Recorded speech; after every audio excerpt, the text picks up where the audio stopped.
Olá, amigos da Jovem Pan Online. Recebemos hoje em nossos estúdios o Eduardo Stefano, engenheiro eletrônico e pós-graduado em Ciência da Computação e Administração de Empresas e que é hoje o presidente da Brightstar Brasil. A Brightstar é líder global na prestação de serviços focados na melhoria da performance e da lucratividade dos players mundiais de toda a cadeia industrial de dispositivos wireless. Eduardo, prazer enorme tê-lo aqui conosco hoje e gostaria que você nos contasse um pouco da sua carreira. Uma parte dela já é bem conhecida, né? Mas você está aí numa nova situação, presidindo uma empresa muito grande no Brasil. Álvaro, obrigado. Primeiramente a você, a todos os, não só ouvintes, né, que é rádio com imagem, né, a Jovem Pan, mas através da internet também, ter a oportunidade de participar desse programa, revê-lo novamente. É um prazer estar aqui. Muito feliz pelo desafio que eu recém assumi, né, na Brightstar, no Brasil.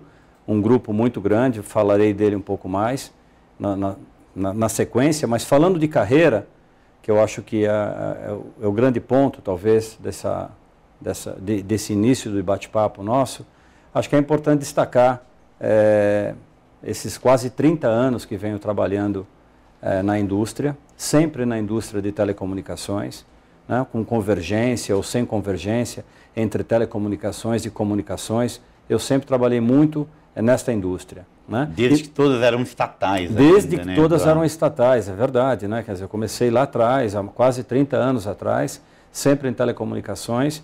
Agora, um ponto que eu posso te falar é que não tem nada fácil, né? Que nem o pessoal costuma dizer, não tem almoço grátis. Ou seja, acho que muita inspiração, muita transpiração. Né? Eu trabalhei nessa indústria ao longo de 30 anos em muitas áreas diferentes, começando desde um simples técnico. Eu acho que é importante até para o público entender. Né? A gente chega numa posição e num momento de carreira após talvez 30, 40 anos, mas o começo sempre foi muito difícil e eu tenho um orgulho muito grande dessa trajetória, passando pela área técnica, passando pela área comercial, e recentemente, nos últimos anos, eu diria de 4 ou 5 anos para cá, tendo a oportunidade de presidir alguns grupos. Recém concluí um ciclo na Motorola, né, um ciclo de 16 anos, uma empresa que não só me ajudou profissionalmente em muito, mas eu tenho certeza também que trabalhei muito para consolidar a empresa no Brasil. E recentemente recebi esse convite de me associar a Brightstar, um grande grupo multinacional, e que eu tenho agora um enorme prazer de presidir o grupo aqui no Brasil. Eduardo, você tem uma característica muito bacana, você é um executivo que começou, como você disse, como técnico de bancada, passou por diversos cargos importantes em empresas estatais e depois em multinacionais, chegando à presidência de multinacionais, e apesar de ter tido uma série de ofertas para sair do Brasil, nunca saiu. Você realmente acredita no país, né? Eu acredito muito no país, Eu costumo até falar que eu acho que de alguns anos para cá seria um movimento contrário, né? Eu acho que muita gente buscou sair do país, eu acho que, sem dúvida, a experiência cultural, a experiência familiar, né?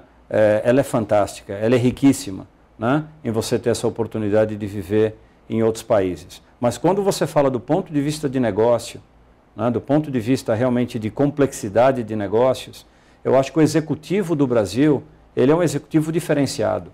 Né, um executivo que conseguiu sobreviver na hiperinflação, em 250 ou mais planos econômicos, né, e sem dúvida gerenciar e trazer e oferecer oportunidade para as empresas terem resultado, esse executivo é diferenciado.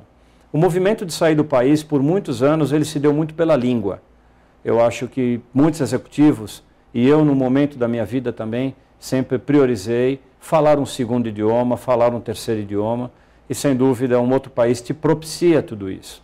Hoje existem outros caminhos para você atingir esta fluência e a capacidade de comunicação num segundo ou num terceiro idioma, e que faz com que o executivo hoje reavalie não somente a questão do idioma, a questão cultural, mas principalmente o mercado que ele tem possibilidade de trabalhar.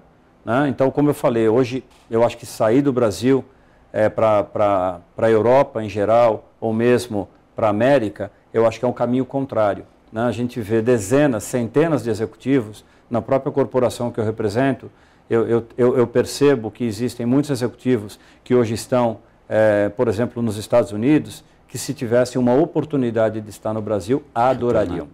Adorariam. Eduardo, o que é a Brightstar no Brasil e no mundo? Primeiro a gente vai ter que tentar melhorar um pouco. Realmente é um nome difícil da gente pronunciar, né?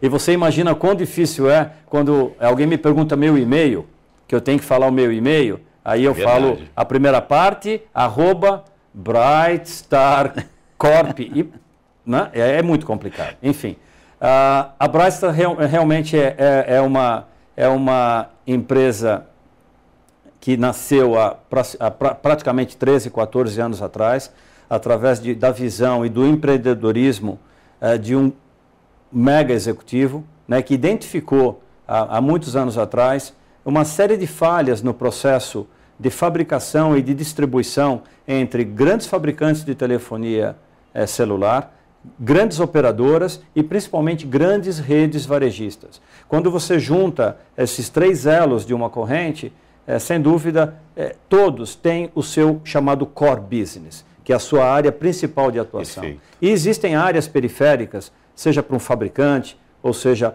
para um operador de telefonia celular, ou mesmo para uma grande rede varejista, que eles não fazem tão bem algumas partes das suas atividades, como distribuição, como fulfillment, ou seja, reempacotamento de produtos, como a própria logística reversa, você oferecer oportunidades de quando um telefone quebra no ponto de venda, você poder coletar esse telefone, levar ele para um conserto, trazer de volta para o consumidor.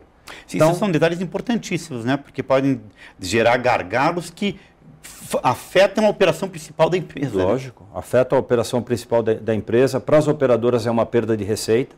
Automaticamente um usuário com seu telefone quebrado. Então a Brightstar o que é? Ela é uma empresa calcada praticamente em 3 pilares que eu considero fundamentais. Um pilar são serviços de supply chain, serviços esses como esses que eu mencionei, distribuição, entrega não só de telefones celulares, como de chips também, né, utilizados na tecnologia GSM. A segunda vertente, o segundo pilar que nós temos é a distribuição tradicional da grande maioria dos fabricantes mundiais. Então a Brightstar Corporation ela tem contrato com os grandes distribuidores mundiais e ela replica esses contratos em todos os países que ela atua. Então hoje ela representa boa parte desses grandes fabricantes no mundo todo. Esse é o segundo pilar. E o terceiro pilar, que é um pilar extremamente interessante e estratégico, não só para a Brightstar Brasil, mas principalmente para eu como gestor e tendo a oportunidade de gerir essa empresa, que nós temos uma marca própria. E nós temos hoje, nós somos fabricante de telefone celular no Brasil. E nós temos uma marca desenvolvida para o Brasil e nós temos produtos customizados para o Brasil. Eu sou concorrente dos meus tradicionais fabricantes? Não, eu não sou. Porque justamente eu estou encontrando um nicho de mercado que complementa a necessidade de atendimento ao consumidor final e que não concorre diretamente com os grandes fabricantes. Eduardo, qual o tamanho em números da Brightstar? A Brightstar hoje é uma corporação de 7 bilhões de dólares, ela está presente em mais de 50 países no mundo todo e hoje ela atende mais de 90 mil pontos de venda no mundo todo. Puxa vida. Eduardo, você falou dos 3 pilares da empresa. Quem pode ser cliente da Brightstar? Olha, praticamente quem pode ser cliente da Brightstar? Todas as operadoras de telefonia celular, todas as operadoras de telefonia fixa, todas as redes varejistas de pequeno, médio e grande porte, outros segmentos, como por exemplo o segmento de governo.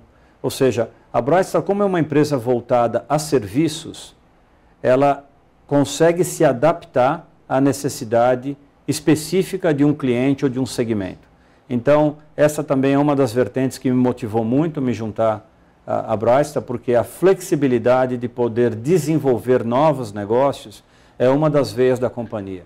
Então, eu diria que hoje o mercado como um todo poderia ser um cliente potencial, mas enumerando numa escala de prioridade, hoje, principalmente com os negócios que temos no dia a dia, eu diria que as grandes operadoras, os grandes varejistas e principalmente também os fabricantes tradicionais de telefonia. Sempre de telefonia, né, Eduardo? Se um fabricante de máquina de calcular e um varejista que também venda máquina de calcular, quiser utilizar o seu serviço, ele pode ou não? O seu foco é só telefonia? Nós nascemos dentro da indústria de celular. Logicamente, nós aprendemos a entender muito bem essa indústria e a respeitar muito bem os tempos e a dinâmica dessa indústria, mas nós estamos abertos a trabalhar em qualquer segmento.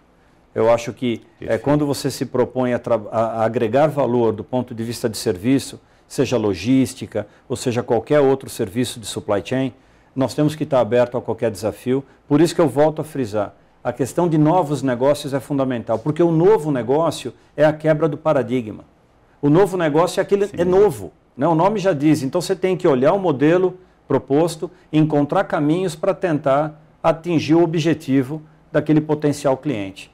Então a gente não só quer fazer bem o que tem sido feito nos últimos 10, 12 anos, como estamos abertos a desenvolver novos negócios.